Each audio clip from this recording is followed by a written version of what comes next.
PV Anwar MLA Congress സ്വീകരിക്കാൻ തയ്യാറായിരിക്കുകയാണ്. അങ്ങനെയെങ്കിൽ കോൺഗ്രസിലെ ഗ്രൂപ്പ് സമവാക്യവും മാറി മറിയുന്നതാണ്. KPCC president K Sudhakaran, Ramesh Chennithala തുടങ്ങിയ മുതിർന്ന നേതാക്കളുമായി തോളോട് തോൾ ചേർന്ന് നിന്നിരുന്ന MLA ആണ് PV അൻവർ. പഴയ I ഗ്രൂപ്പുകാരനായ അൻവറിനോട് K മുരളീധരനും പ്രത്യേക താല്പര്യമുണ്ട്. അൻവർ കോൺഗ്രസിൽ എത്തിയാൽ ഈ വിഭാഗത്തിനാണ് കൂടുതൽ കരുത്ത് ലഭിക്കുക. മാത്രമല്ല, നിലമ്പൂർ, തവനൂർ, പൊന്നാനി മണ്ഡലങ്ങളിൽ ഏതിലെങ്കിലും 2026 തിരഞ്ഞെടുപ്പിൽ അൻവറിന് മത്സരിക്കാനായി കോൺഗ്രസ് അവസരവും നൽകുന്നതാണ്. തന്റെ തട്ടകമായ നിലമ്പൂർ തന്നെ വേണമെന്ന് അൻവർ പറയുകയാണെങ്കിൽ വെട്ടിലായി പോകുന്നത് ഈ സീറ്റിൽ കണ്ണും നട്ട് കാത്തിരിക്കുന്ന DCC പ്രസിഡന്റ് VS ജോയിയും KPCC ജനറൽ സെക്രട്ടറി ആര്യാടൻ ഷൗക്കത്തുമായിരിക്കും. നിലമ്പൂരിൽ ആര്യാടൻ ഷൗക്കത്തിന് സീറ്റ് നൽകിയില്ലെങ്കിൽ അദ്ദേഹം സ്വതന്ത്രനായി മത്സരിക്കാനുള്ള എല്ലാ സാധ്യതകളും കാണുന്നുണ്ട്. മലപ്പുറത്ത് നിലവിൽ മുൻ മന്ത്രിയായ AP അനിൽകുമാറാണ് KC വേണുഗോപാലിന്റെ വലം കൈയായി പാർട്ടിയിൽ ഇടപെടൽ നടത്തിവരുന്നത്. DCC പ്രസിഡന്റായ VS ജോയിക്ക് പ്രതിപക്ഷ നേതാവ് VD സതീശനുമായാണ് ഏറെ അടുപ്പം ഉള്ളത്.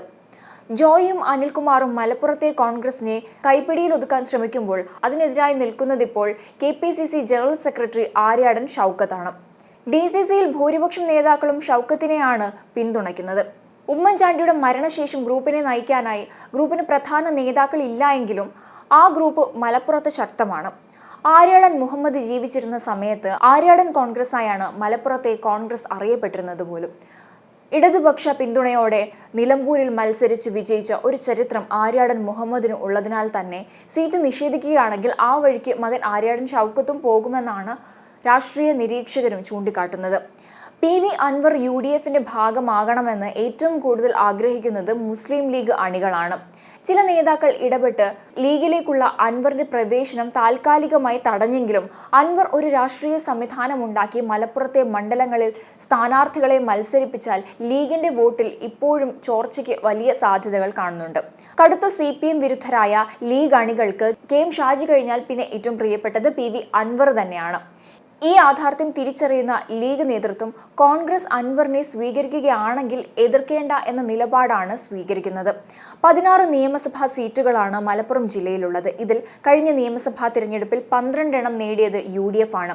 മുസ്ലിം ലീഗ് 11, കോൺഗ്രസ് 1 എന്നതാണ് മുന്നണിയിലെ സീറ്റ് നില. ഇടതുപക്ഷം നേടിയ ബാക്കി 4 സീറ്റുകളിലും CPM സ്ഥാനാർത്ഥികളാണ് വിജയിച്ചത്. ഇതിൽ തന്നെ പെരിന്തൽമണ്ണയിൽ ലീഗ് സ്ഥാനാർത്ഥി വിജയിച്ചത് കേവലം 38 വോട്ടുകളുടെ ഭൂരിപക്ഷത്തിന് മാത്രമാണ്. മുസ്ലിം ലീഗ് സ്ഥാനാർത്ഥികൾ 10,000-ൽ താഴെ ഭൂരിപക്ഷത്തിന് വിജയിച്ച 3 മണ്ഡലങ്ങൾ മങ്കടയും തിരൂരും തിരൂരങ്ങാടിയുമാണ്. ഇതിൽ മങ്കടയിൽ 6,246, തിരൂരിൽ 7,214, തിരൂരങ്ങാടിയിൽ 9,578 വോട്ടുമാണ് ഭൂരിപക്ഷമുള്ളത്. പെരിന്തൽമണ്ണ കൂടി ചേരുമ്പോൾ ലീഗ് 2026 കടുത്ത വെല്ലുവിളി നേരിടുന്ന മണ്ഡലങ്ങളുടെ എണ്ണം 4 ആകുന്നതാണ്. അതായത് നിലവിലെ പൊന്നാനി, തവനൂർ, താനൂർ, നിലമ്പൂർ സീറ്റുകൾ നിലനിർത്തുകയും ലീഗിന്റെ 4 സീറ്റുകൾ പിടിച്ചെടുക്കാനും ഇടതുപക്ഷത്തിന് കഴിഞ്ഞാൽ ഒറ്റയടിക്ക് അവരുടെ സീറ്റ് 8 വർദ്ധിക്കുന്നതാണ്. PV അൻവർ 3ാം ചേരി ഉണ്ടാക്കിയാലും ആര്യാടൻ ഷൗക്കത്ത് കോൺഗ്രസ് വിട്ടാലും അത് ഇടതുപക്ഷത്തിന് ഫലത്തിൽ ഗുണം ചെയ്യും. ആര്യാടൻ ഷൗക്കത്ത് വിഭാഗം കോൺഗ്രസ് വിട്ടാൽ വള്ളിക്കുന്ന്, കോട്ടയ്ക്കൽ, മഞ്ചേരി, കൊണ്ടോട്ടി മണ്ഡലങ്ങളിൽ മുസ്ലിം ലീഗിനും വണ്ടൂരിൽ കോൺഗ്രസിനും കടുത്ത വെല്ലുവിളി നേരിടേണ്ടി വരും. ഇതിനെല്ലാം പുറമെയാണ് സമസ്തയിലെ പ്രതിസന്ധി ഉയർത്തുന്ന വെല്ലുവിളി. ലീഗ് അനുകൂലികളും വിരുദ്ധരുമായി സമസ്ത വേർതിരിക്കപ്പെട്ടു കഴിഞ്ഞു.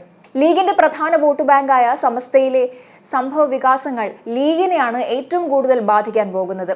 ഇത് തിരിച്ചറിഞ്ഞ് സമവായത്തിന് ലീഗ് നേതൃത്വം ശ്രമിച്ചുവെങ്കിലും ലീഗ് വിരുദ്ധ വിഭാഗം ചർച്ച ബഹിഷ്കരിക്കുകയാണ് ചെയ്തിരിക്കുന്നത്. ഇതിനുശേഷം ചേർന്ന സമസ്ത മുഷവറ യോഗവും വിവാദത്തിലാണ് കലാശിച്ചിരിക്കുന്നത്. കൂട്ടുകൂടാൻ പാടില്ലാത്തവരുമായി ലീഗ് നേതൃത്വം കൂട്ടുകൂടുന്നത് ആ പാർട്ടിക്ക് ദോഷം ചെയ്യുമെന്ന മുന്നറിയിപ്പാണ് സമസ്തയിലെ പ്രബല വിഭാഗം നൽകിയിരിക്കുന്നത്. ലീഗ് സംസ്ഥാന അധ്യക്ഷൻ സാദിഖ് അലി ശിഹാബ് തങ്ങളെ സമസ്തയുടെ പണ്ഡിത സഭയായ മുഷവറയിൽ ഉൾപ്പെടുത്താത്തതും വലിയ ചർച്ചകൾക്കാണ് വഴിവെച്ചിരിക്കുന്നത്. മുഷവറ അംഗമാകാനുള്ള പാണ്ഡിത്യം സാദിഖ് അലി തങ്ങൾക്കില്ലെന്നാണ് എതിർചേരി തുറന്നടിക്കുന്നത്. ഈ സംഭവ വികാസങ്ങളെല്ലാം തന്നെ ലീഗിന്റെ പൊന്നാപുരം കോട്ടയായ മലപ്പുറത്ത് ലീഗിന്റെ നില പരുങ്ങലിലാക്കിയിരിക്കുന്നതാണ്. 2026 കേരള ഭരണം UDF പിടിക്കുമെന്ന ഒറ്റ ആത്മവിശ്വാസത്തിലാണ് ലീഗ് നേതൃത്വം മുന്നോട്ടു പോകുന്നത്. ആ കണക്കുകൂട്ടലുകൾ തെറ്റായാൽ സാദിഖ് അലി ശിഹാബ് തങ്ങളുടെ നേതൃത്വവും ചോദ്യം ചെയ്യപ്പെടും. 10 വർഷം തുടർച്ചയായി അധികാരത്തിന് പുറത്തിരിക്കേണ്ടി വരുന്ന ലീഗിന് ഇനിയൊരു 5 വർഷം കൂടി പുറത്തിരിക്കേണ്ടി വരുന്ന സാഹചര്യം ഉണ്ടായാൽ പാർട്ടി മാത്രമല്ല UDF എന്ന മുന്നണി തന്നെ മുങ്ങിപ്പോകുമെന്നാണ് രാഷ്ട്രീയ നിരീക്ഷകരും ചൂണ്ടിക്കാട്ടുന്നത്. കടുത്ത ജനവികാരം ഇടതുപക്ഷ സർക്കാരിന് എതിരെ ഉണ്ടെന്ന് കരുതിയ UDF നേതൃത്വത്തിന് ചേലക്കരയിലെ ഇടതുപക്ഷ വിജയം 2026 പ്രതീക്ഷകൾക്ക് മേലേറ്റ പ്രഹരമാണ്.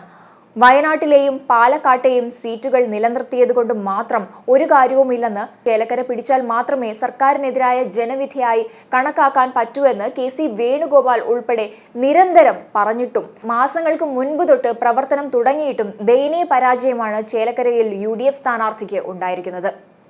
ഇനി നടക്കാനിരിക്കുന്ന തദ്ദേശ തിരഞ്ഞെടുപ്പിലും UDFന് വലിയ പ്രതീക്ഷയില്ലെന്നതാണ് യാഥാർത്ഥ്യം. വാർഡ് പുനർവിഭജനം ഇടതുപക്ഷത്തിന് അനുകൂലമാകണമെന്ന മുൻകൂർ ജാമ്യം UDF നേതാക്കൾ എടുത്തിട്ടുണ്ട്. കടുത്ത പ്രതികൂല സാഹചര്യത്തിൽ തദ്ദേശ തിരഞ്ഞെടുപ്പിൽ കൂടി ഇടതുപക്ഷം വിജയിച്ചാൽ അത് UDFന്റെ നിലനിൽപ്പിനെയും ബാധിക്കും. അത്തരമൊരു പശ്ചാത്തലത്തിൽ ലീഗിലെയും കോൺഗ്രസിലെയും ഒരു വിഭാഗം നിയമസഭാ തിരഞ്ഞെടുപ്പിന് മുൻപ് ഇടതുപക്ഷത്ത് ചേക്കേറാനുള്ള സാധ്യതയും വളരെ കൂടുതലാണ്.